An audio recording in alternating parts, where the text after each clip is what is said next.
జీవితమే. ఆరాధన అంటే జీవన విధానమే.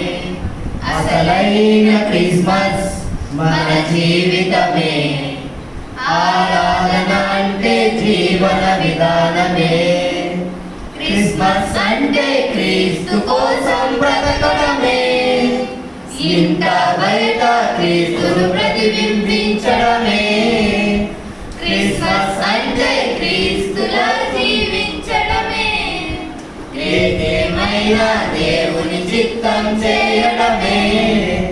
మాటల్లో ఆరాధన, చేతల్లో ఆరాధన, బ్రతుకంతా ఆరాధన, అదేగా మనకు దీవెన. మాటల్లో ఆరాధన, చేతల్లో ఆరాధన, బ్రతుకంతా ఆరాధన, అదేగా మనకు దీవెన. అసలైన క్రిస్మస్ మన జీవితమే. ఆరాధన అంటే జీవన విధానమే.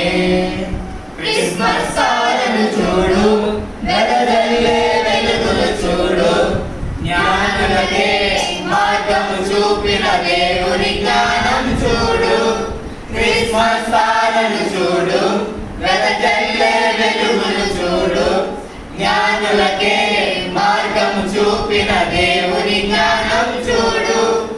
దేవుని కోసం వెలిగే తారము నీవైతే, క్రీస్తును చేరే మార్గం లోకం కనుగొనదా.